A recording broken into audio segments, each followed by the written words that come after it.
Ya hari ini Idul Adha, visio nggak ya? Saya tanya belum jawab. Belum jawab.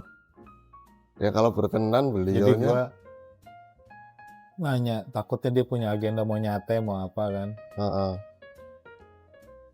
Ini kalau kita kan nggak ada yang disate. Tapi ada yang disantap ya Pak. Ya Idul Adha tuh tetap yang harus dihadirkan itu kan memang kegembiraan, perayaan. Jadi daripada kita di rumah kosong terus bengang-bengong, ya mending kita keluar rumah ya. Iya.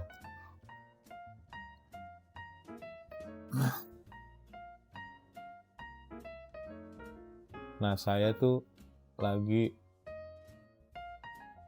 banyak mempelajari teori-teori psikologi baru ya. Yang nggak baru-baru amat tapi lagi populer gitu. Teori tentang apa itu Pak? Ya psikologi, pengembangan diri, self improvement. Salah satunya adalah tentang solo table theory, bahwa hidup kita itu mesti ada masanya kita tuh sendirian,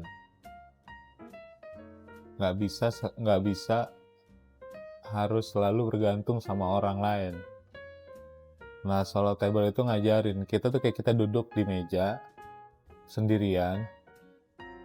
Nah kita bebas atur tuh yang di atas meja ada apa aja. Oh iya, isi mejanya maksudnya. Iya, menunya kita sesuka kita pesan. Artinya kan ya kita nggak perlu memikirkan perasaan orang dan kita nggak perlu ada ikatan emosional dengan orang lain gitu. Iya. Yang kadang-kadang ikatan emosional dengan orang lain itu jadi sumber masalah. Berpisah kita sedih, terus ditinggal kita merasa kesepian. Iya kan? Ketika sudah terbiasa latihan sendirian kayak gini, ya kan enak jadinya. Kita bisa berpikir sama diri kita sendiri aja, tanpa harus mikirin maunya orang lain. Iya. Tanpa harus mikirin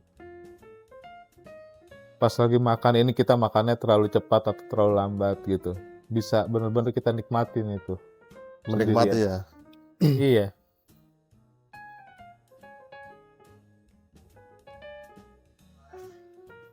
Berarti konsep solo table itu kalau itu juga nanti akan ada kaitannya dengan pertemanan. Iya. Kita bisa pilih siapa-siapa yang boleh masuk ke meja kita gitu. Nah selama ini saya memfilter orang akhirnya ya. Setelah banyak hal yang saya lewati gitu ya. Saya ini belajar memilah mana teman, mana musuh. Belajarnya itu dari Machiavelli, Niccolo Machiavelli, orang Italia.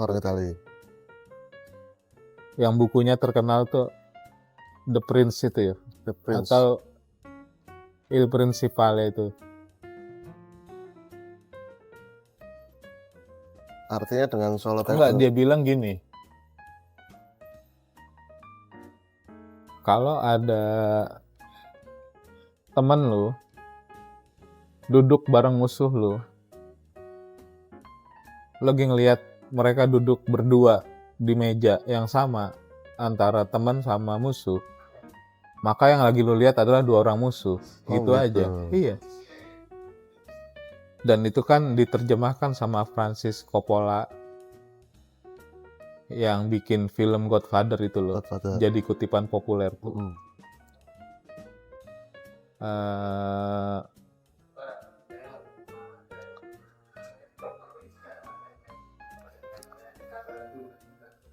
Enemy, friend of my enemy is my enemy too, kata dia gitu. Kalau ada teman yang berteman sama musuh kita, maka dia musuh kita juga gitu. Itu gampang banget, Bisa diciri ya Pak ya? simple. Kalau kita punya teman, kemudian dia tahu bahwa kita tuh musuhan sama seseorang, dan orang yang kita musuhin itu dia temenin, ya sudah, itu dia bukan teman kita, gitu aja, gampang. Sehingga kita tuh bisa seleksi mana orang yang memang benar-benar teman, mana yang bukan teman, mana yang musuh. Jadi kata-katanya harus tegas. Kalau lu bukan teman gua, berarti lu musuh gua, itu aja. Atau bahkan ketika lu sebagai teman gua tahu gua punya musuh dan temennya dan musuh gua itu lu temenin, ya udah, bahasanya lu bukan teman gua lagi, bukan. Kita langsung ngomong aja, lu musuh gue gitu. Oh iya. Iya, gampang. Nah, solo table itu ngajarin kita tuh bisa menghindari, kita tuh bisa milih. Ada teman yang memilih berteman dengan musuh kita, kan itu pilihannya kita kembalikan ke kita kan. Ya kita bisa pilih orang itu kita anggap sebagai musuh aja. Iya. Ngapain pusing-pusing? Dia bebas kok milih berteman dengan siapapun, bahkan dengan musuh kita bebasin. Itu pilihan dia. Tapi nah, kita juga akhirnya kan pilihan kita adalah menganggap dia sebagai musuh. Selesai. Jadi nggak perlu banyak drama, nggak perlu banyak baper-baperan gitu. Berarti memang solo table itu ketika teman-teman yang bisa duduk bareng kita itu ya memang itu pilihan yang boleh Ya kita yang ngundang. uh, Apakah kita mau orang itu ada dekat-dekat di meja kita gitu? Ataupun enggak juga nggak apa-apa gitu. Kasih Mbak ya. kembali ke topik lagi Pak yang tentang solo table. Teman yang duduk dengan kita berarti sudah tersaring tuh. Semakin lu tua, ya semakin kita berumur gitu ya. Kayak sekarang nih kan, di tahun 2026 ini, gue ini kan 40 ya. Iya. Enggak deh, enggak 40, enggak. 30 ya. 30. Bahasa lain. Iya 30 biar berasa masih 30 aja ya, walaupun 30. Itu kita kan lebih memilih ketemu sama orang yang memang energinya bisa nambahin energi kita gitu ya. Bukan yang memakan energi kita. Ketika kita ketemu dia, energi kita malah ke-drain gitu, berkurang. Jadi kayak misalkan kita ketemu sama orang yang ketika ngobrol, yang diomongin adalah orang lain, ngegosip, kemudian mengeluh. Itu capek itu rasanya ya. Kita ngurusin hidup sendiri aja udah capek. Ditambah lagi kebebanan harus dengerin keluhan orang. Iya. Ya nggak, mendingan gak usah ngobrol sama gua gitu sekalian kalau saya.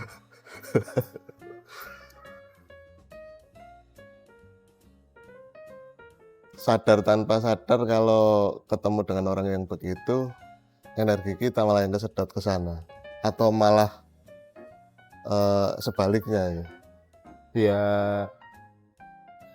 ada beberapa orang yang memang tidak bisa menghindar. Iya.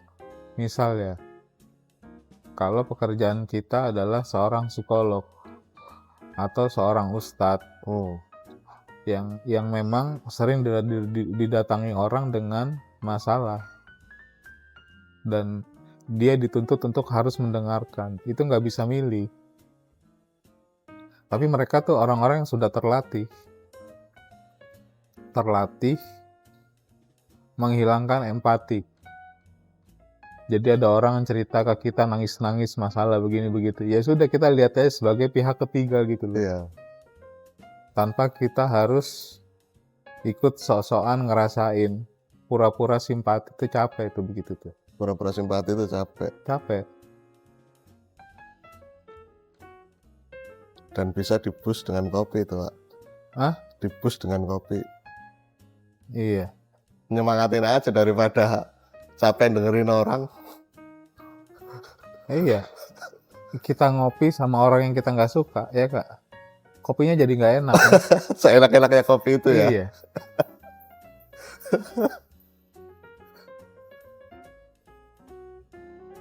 Iya sih. Memang kadang kalau dengerin cerita orang itu kita malah jadi mikir panjang. Yang tadinya pikirannya kita lagi slow, dengerin keluhan teman-teman jadi kepikir. Walaupun kita nggak punya solusi. Bahkan malah jadinya adu nasib, saling Iya. mengeluarkan masalah ya kan. Apa enak kowe? Aku ngene. Nah, aku juga ngene. Ya, jadinya gitu.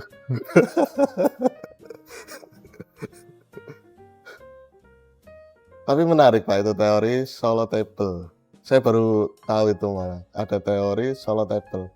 Sebenarnya saya ngerti ada orang yang biasa duduk ngopi sendiri, tapi saya nggak paham kalau itu ada teorinya. Bukan. Jadi itu kan kayak semacam latihan ya. Menguasai diri sendiri.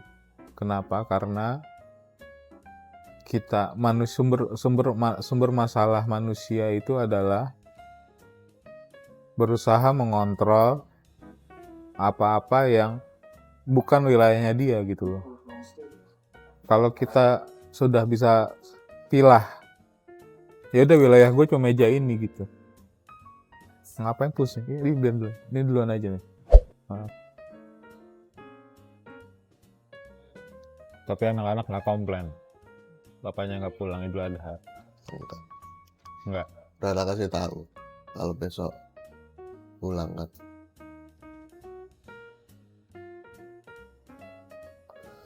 Ya pilihan bapak kan begitu. Yang Jadi ini Idul Adha ke berapa ya? Di Jogja ya. Iya, Idul Adha yang keempat. Saya di Jogja.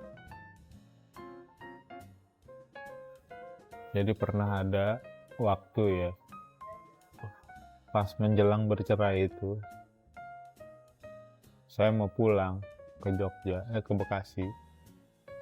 Terus saya video call sama si Kia,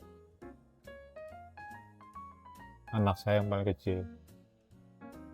Nah terus dia bilang gini, aku udah pindah, udah nggak di rumah. Di mana? Aku udah pindah udah nggak di rumah yang biasa. Nggak jadilah saya pulang. Ya. Padahal waktu itu saya niat pulang itu mau baik-baik gitu loh, mau berbaikan dengan ibunya anak-anak. Tapi terus anak-anak dikeluarin dari rumah bersama itu.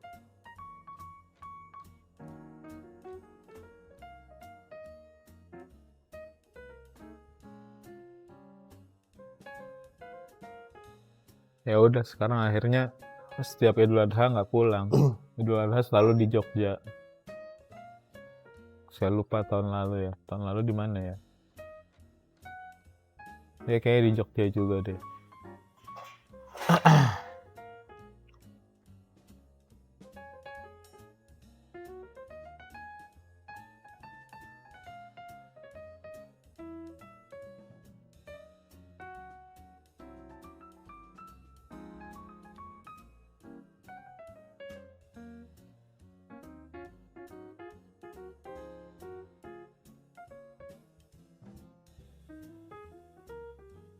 Oke, ini juga salah satu cara menikmati hidup, Pak.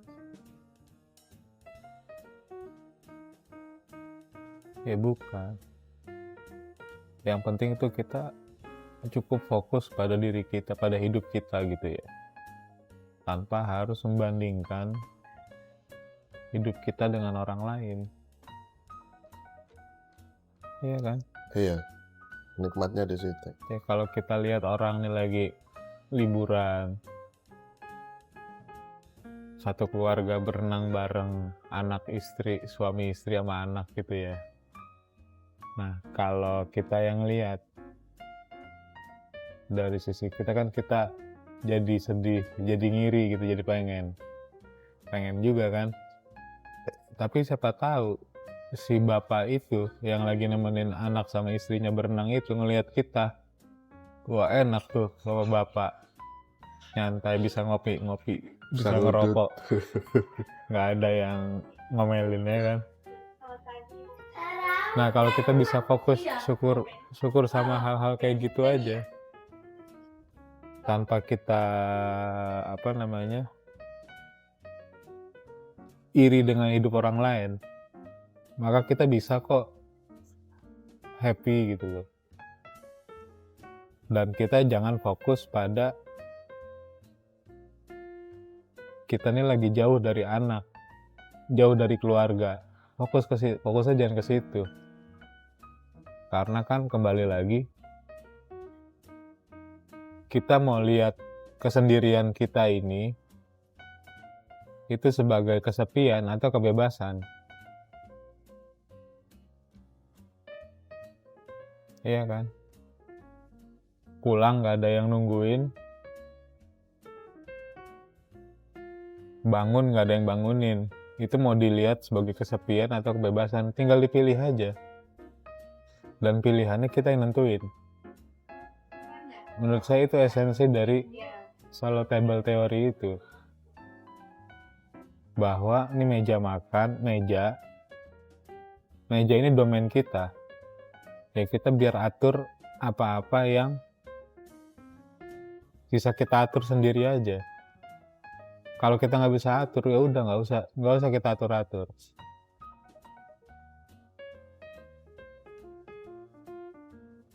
Karena lo tahu kan, gue stroke kan. Iya. Nah, ketika stroke itu menggerakkan tangan sendiri aja nggak bisa. Susah.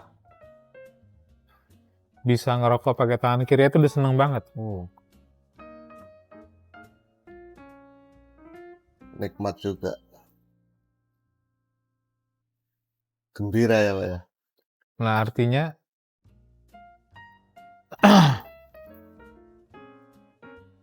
ini di usia 30 ini ya, Tertites lagi. mendapatkan kesadaran bahwa kita tidak bisa melakukan apapun kalau tidak diizinkan oleh Allah Subhanahu wa Ta'ala, itu buat saya itu anugerah. Walaupun cara mendapatkan kesadarannya harus lewat proses yang sakit, butuh waktu, butuh biaya gitu loh.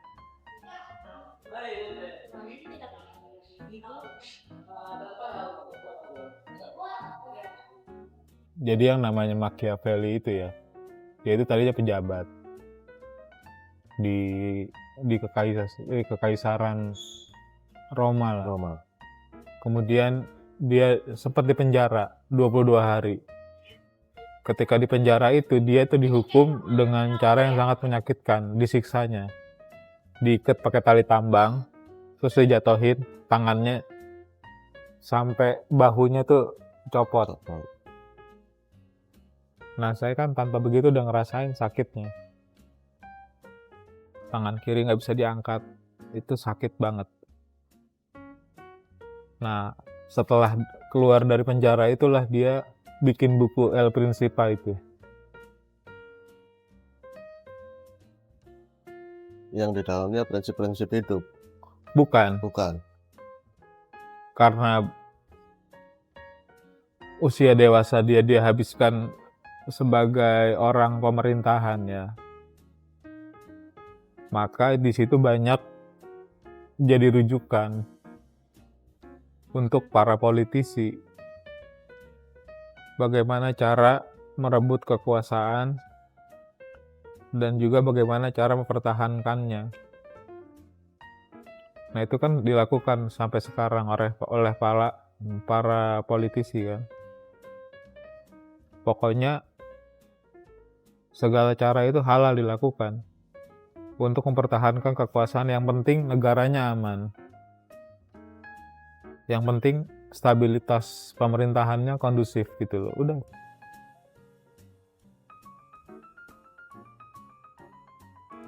Atau untuk kepentingan yang lebih besar, untuk kepentingan negara yang lebih besar, maka kita boleh melakukan apapun, termasuk membunuhi rakyat sendiri. Itu nggak apa-apa. Untuk keutuhan sebuah negara. Nah itu Machiavelli itu. Makanya kan pengikutnya disebut Machiavellian kan.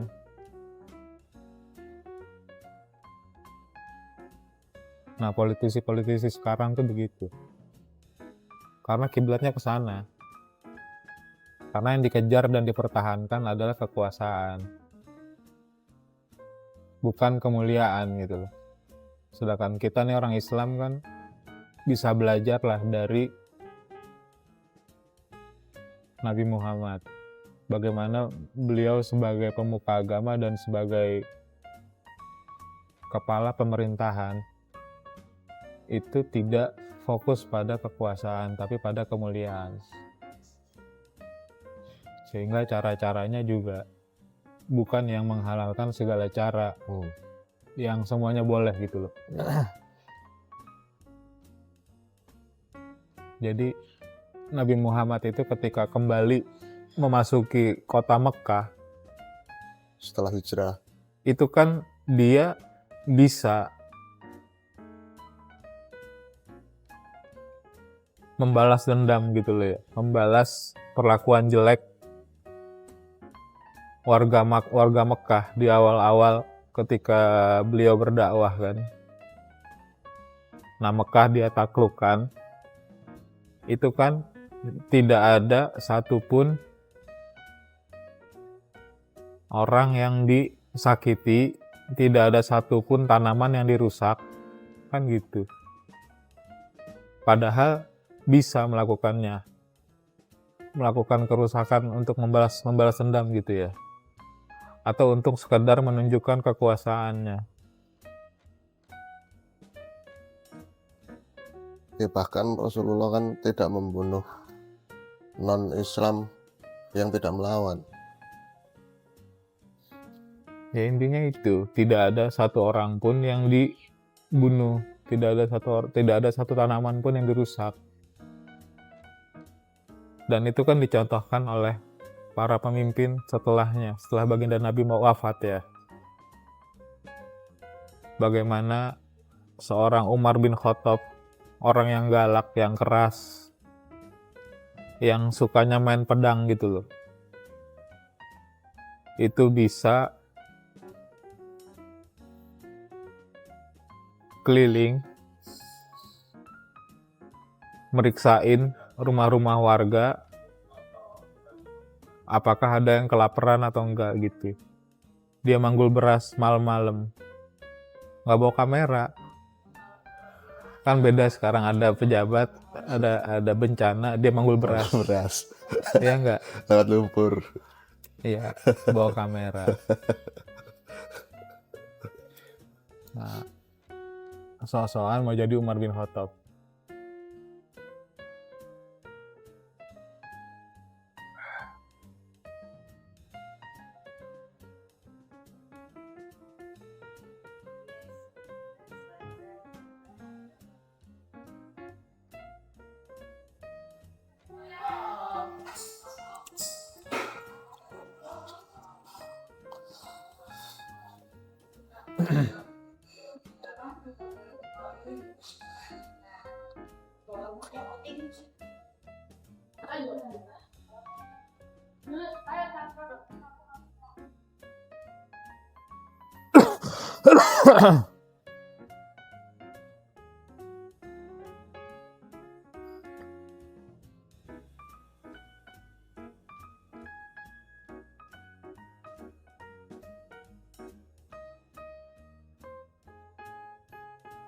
Tentang teori Salatable, Pak.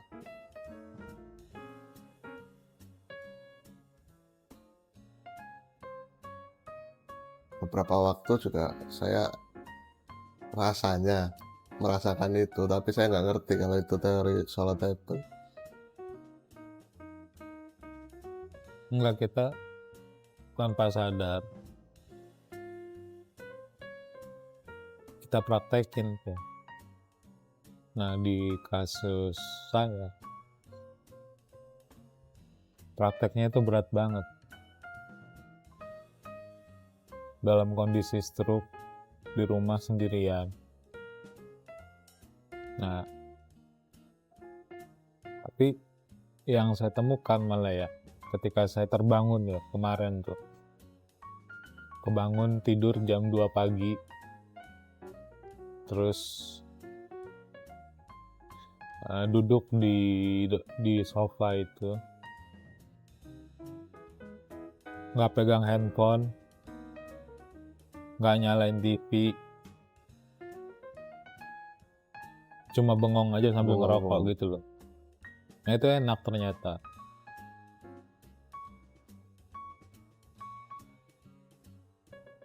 Nggak ada distraksi, nggak ada gangguan dari handphone. Jadi rasanya dialog dengan pikiran kita sendiri itu jernih gitu loh.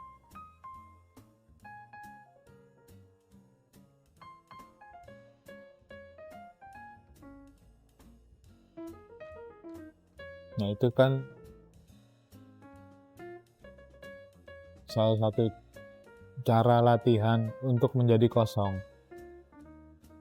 Ketika kita berhasil mengosongkan diri kita benar-benar kosong. Kosong dalam artian apa Pak itu? Kosong. Tidak memikirkan urusan harta, tidak memikirkan juga urusan kita dengan manusia lain. Manusia lain tuh banyak bentuknya, bisa anak, bisa istri, bisa mantan istri. Iya, artinya gini. Ya udah kita kosong. Cuma kita dengan diri kita gitu loh. Kita pelajari, kita kenali diri kita sendiri.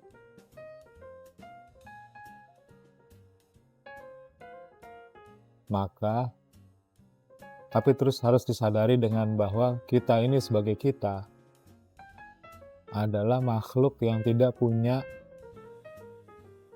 kuasa apapun terhadap diri kita. Maka itu yang hadir adalah Allah. Jadi biar diisi sama Allah aja udah. Nah, di situ kita belajar terima, belajar tawakal. Belajar untuk tidak menggugat keadaan. Belajar untuk tidak menyesali masa lalu. Belajar untuk tidak takut akan masa depan.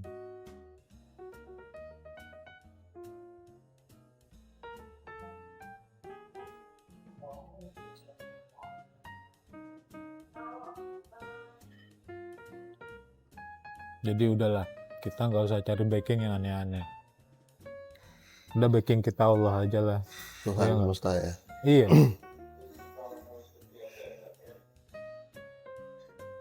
Pada akhirnya dikembalikan ke sana lagi. Ya pastilah. Iya. Mau ngomong apa?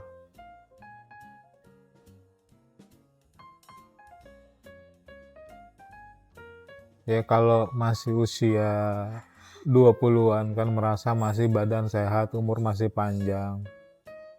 Terus ketika disinggung soal ketuhanan, soal Allah kan ngomong, wah lu mabok agama lu. Apa-apa dibawa ke Tuhan, apa-apa dibawa ke Allah. Ya gimana, mau gimana, orang apa-apa semua yang nyiptain Allah. Iya. Emang lu siapa? Gitu. Emang lu siapa? Emang lu bisa apa? Kalau nggak ada izin dari Allah. Gitu. Terus lu merasa bisa melakukan sesuatu karena lu pinter, karena lu kerja keras? Enggak.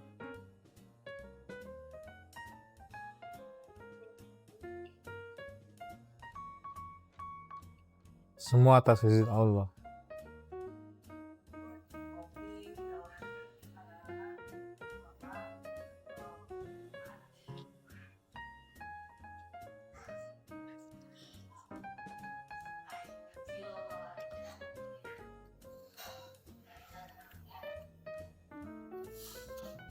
Kalem sekali ngobrol kita.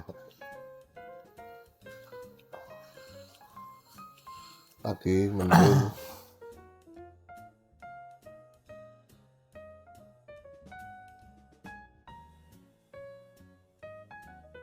Ya kalau udah sumur-sumuran kayak kita ya, ngobrol masih sebatas ngobrolin orang, ngegosipin orang, terus bicara hal-hal yang dangkal, maka kita akan masuk ke jebakan orang goblok. Iya. Iya. Jadi dangkal aja cara berpikirnya. Goblok yang tanpa disadari.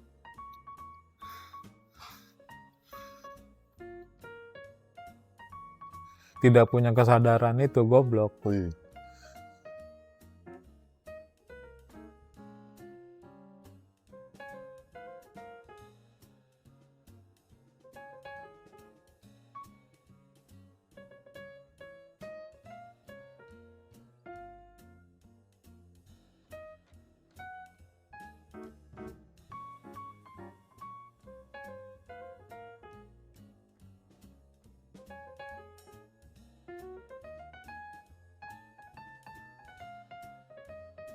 Ya gue udah sering bilang kan,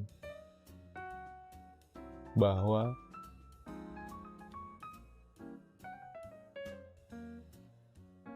kena stroke nggak bisa sholat dengan rukun yang sempurna gitu ya, dengan tumanina.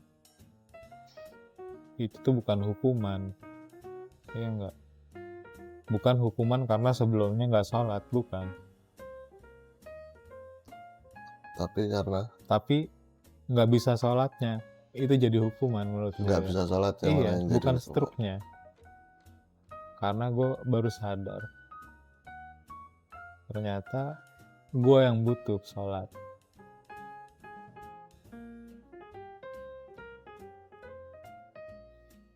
Udahlah ngerasa butuh, terus kepengen, tapi nggak bisa, ya kan? Maksudnya secara syariat Secara normal fisik ya. nggak bisa. Nah kan, kayak gue nih misalnya, dari kamar aja udah kebelet pipis, menuju kamar mandi kan nggak bisa buru-buru kayak orang normal. Iya, kan? harus nahan-nahan pipis lagi. Nah kadang-kadang itu udah keluar sedikit-sedikit, itu kan celananya jadi najis, buat sholat nggak sah. Nah itu kan akhirnya bikin gue jadi nggak bisa sholat kan. Nah justru disitulah hukumannya, disitulah kerugiannya, bukan stroke-nya, bukan, tapi rugi nggak bisa sholat.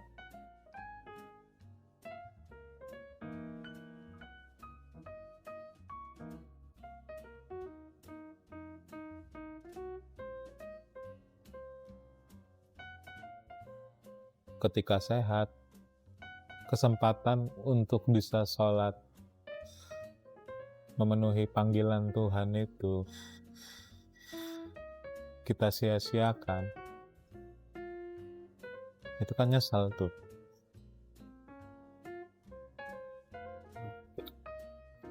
Ya, saya juga punya ibu yang stroke, menyikapinya juga bingung karena beliau pakai pampers dan tiduran di kasur, sedangkan beliau pengen sholat. Kalau dari mereka yang mengerti agama, katanya kalau bisa ya tetap harus bersuci, tapi keadaannya kalau bersuci repot.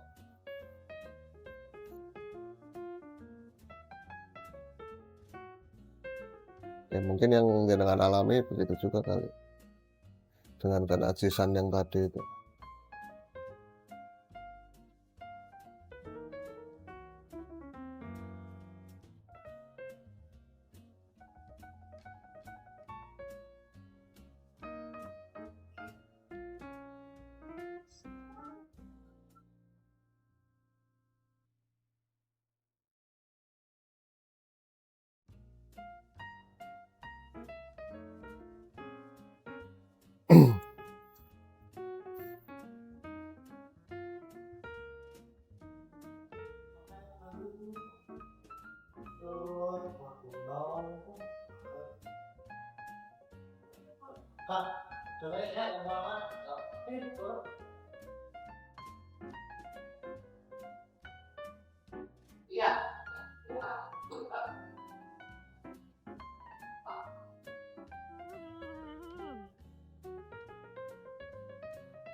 Ngobrol lain tentang bisnis boleh enggak, Pak? Kenapa bisnis?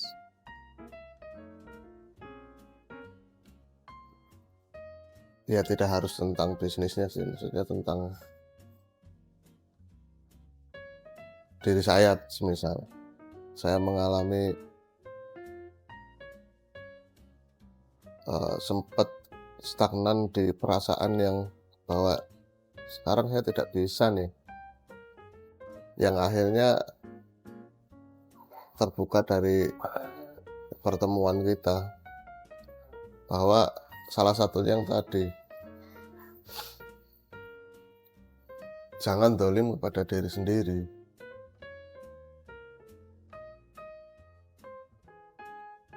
Yang itu menjadi membuka wawasan saya kembali bahwa bolehlah mencoba lagi, bahwa hidup juga harus berjuang. Yang bisa tak kaitkan dengan, ya mungkin suatu saat saya akan mulai usaha lagi.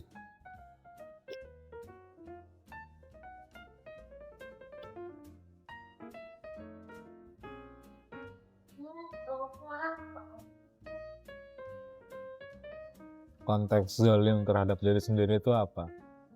Pelit gitu sama diri sendiri. Ya salah satunya pelit. Karena berpikir ada yang lebih penting nih diutamakan daripada diri sendiri. Enggak lah. Kalau kita mau jadi money magnet ya, magnetnya uang, maka kita harus jadi orang yang bisa mencintai diri sendiri gitu. Maksudnya bukan narsis, tapi diri kita sendiri itu ada dalam prioritas paling tinggi untuk dibahagiakan. Karena kan kita nggak pernah jadi prioritas di hidup orang lain kan. Iya. Bahkan sudah banyak orang tua yang dikecewakan karena merasa sudah berinvestasi ke anak. Ini kita nih, merantau, nyari duit, di perantauan kita makan, kita irit-irit, ya enggak? Semua kita serahin buat anak, kita investasi, kita pikirkan pendidikan anak, kita kasih mereka baju yang terbaik, kita kasih mereka makan yang terbaik. Tapi coba nanti, pas udah tua, kita masuk rumah sakit, apakah anaknya mau nungguin? Belum tentu. Iya. Kalau udah begitu yang terjadi apa? Kita kecewa kan? Ini kita misalkan bela-belain pakai kolor yang karetnya udah sampai melar-melar misalnya. Bolong-bolong. Bolong-bolong. Pakai kaos kaki yang udah bolong-bolong. Bolong-bolong. Iya kan? Nggak ganti-ganti. Buset, jorok banget loh. Enggak, maksudnya kan itu. Karena nggak punya banyak.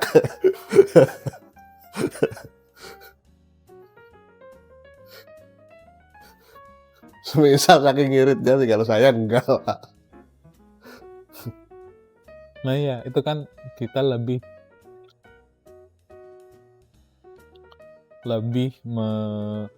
mengutamakan ya orang lain. Dalam hal ini anak, istri misalnya. Tapi terus kita pelit sama diri sendiri. Kita ngeluarin duit perhitungan. Ngeluarin duit tuh nggak tega gitu loh.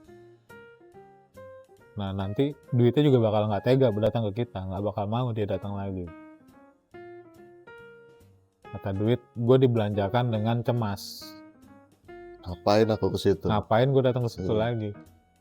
Tapi kalau kita membelanjakan uang itu dengan santai aja, ya udah kita anggap kayak jenggot aja ya nggak, jenggot itu kalau lo nggak cukur panjangnya segitu-segitu aja. Iya.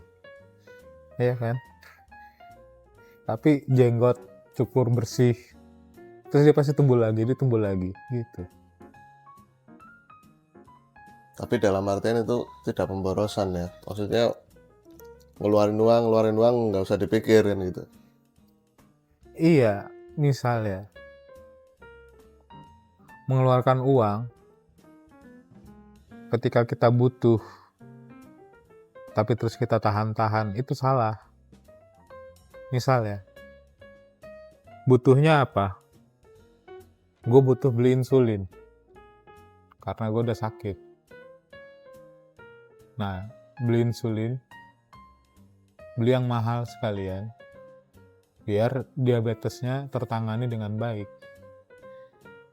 gula darahnya terkontrol, terkelola dengan baik.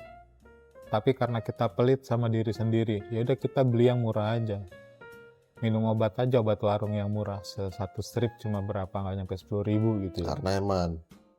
Nah, mikirnya karena mau ngirit-ngirit, nah itu kan nggak sayang sama badan sendiri kan. Apakah itu pemborosan? Kan bukan. Iya. Tapi memang perlu. Iya. Kalau sudah waktunya, kalau memang perlu waktunya dikeluarkan, keluarkan aja. Dan keluarkan tanpa khawatir akan kehabisan gitu loh. Kita mengeluarkan dengan keyakinan bahwa nanti dia kembali lagi. Jadi memang harus dialirkan. Apapun yang tidak mengalir, maka dia akan rusak. Iya kan? Kita bikin penampungan air sebanyak-banyaknya biar bisa nampung air sebanyak-banyaknya, tapi kemudian air itu tidak ada pengaliran untuk dialirkan untuk apa misalkan, maka dalam waktu lama itu air pasti jadi jelek kan, jadi keruh, jadi kotor. Jelek, bisa jadi terus mampet Sama. karena Duit lumutan. juga begitu, apalagi misalkan duitnya dikit sama airnya dikit. Air dalam jumlah banyak kayak di kolam renang itu kan, untuk dia jadi kotor kan lama, butuh waktunya. Tapi air di gelas sedikit kan, untuk dia jadi rusak sepenuhnya itu kan cepat, pasti waktunya lebih cepat dibandingkan air sekolam. Jadi duit begitu, itu nggak bisa ditahan-tahan, dipelit-pelit gitu loh, diirit-irit. Yang bikin kita akhirnya jadi kikir sama diri sendiri, itu nggak bagus.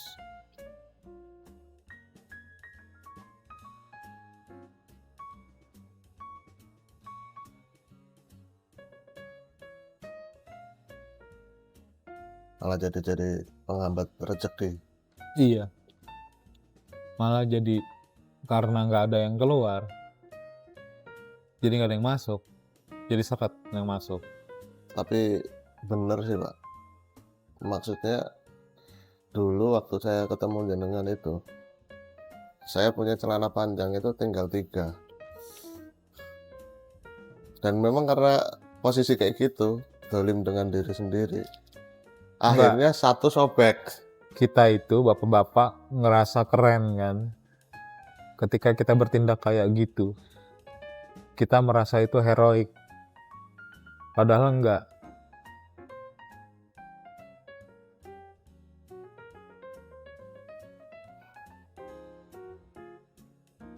Padahal kayak gitu goblok ya saya.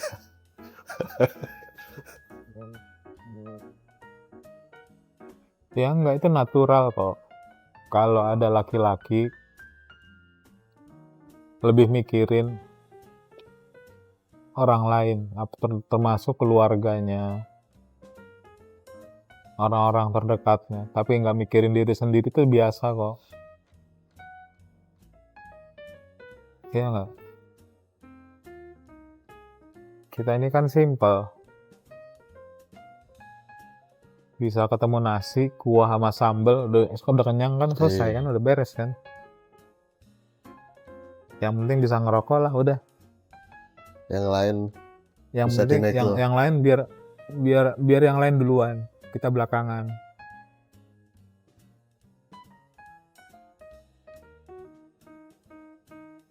Tapi nggak gitu, kalau kita pintu masuknya uang, tapi kita sebagai pintu masuk nggak bisa mengeluarkan isinya, maka kan nggak akan ada ruang lagi uang untuk masuk lagi gitu.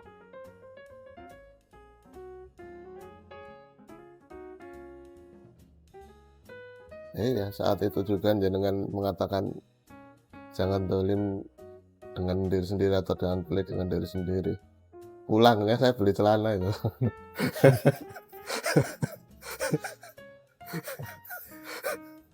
Dia mau beli jam Rolex nggak cukup kan? Nggak cukup.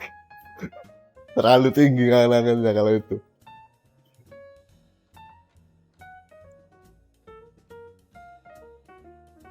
Sama halnya kayak yang kemarin jenengan katakan itu. Minta kepada Tuhan yang spesifik. Iya. Berdoa mintanya yang spesifik. Dan itu sudah mulai kulakukan itu Pak. Ya mudah-mudahan dijabah lah.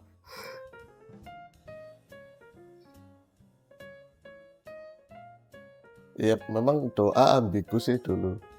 Pengennya minta dikasih rezeki, keuangan. Tapi kan kita nggak nyebutkan keuangannya berapa. Ya sebut aja.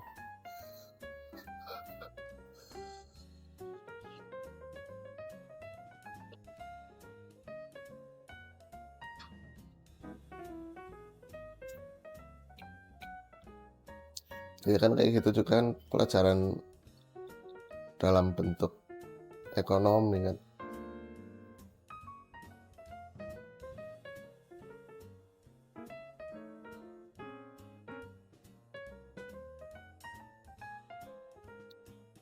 Bahkan kalau kita berangkat dengan keyakinan Allah tuh maha kaya ya nggak?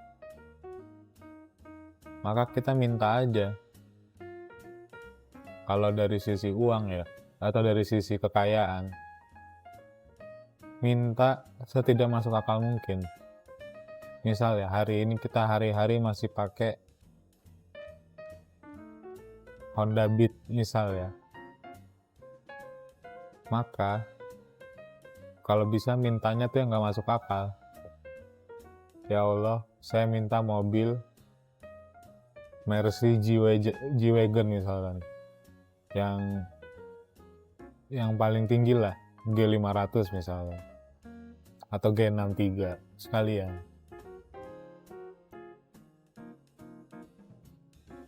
Jadi kalau meleset-meleset, ya enggak? Ya meleset-meleset dapatnya GLS lah gitu. Kalau meleset lagi dapat Avanza lah. Jauh maksudnya. Ya nggak apa-apa, mobil tapi kan. Iya. Jangan karena kita sekarang masih pakai Honda Beat, terus mintanya tuh merasa minta yang tahu diri kan. Ya Allah, Honda Brio deh, Honda Brio ya kan. Brio yang pasti sama-sama Honda. Yang penting Honda ya Allah. Honda. Dikasihnya Honda Supra X kan kalah kan. Bukan begitu ya Allah. Yang rodanya 4. Dikasih gerobak kan rodanya 4. Iya.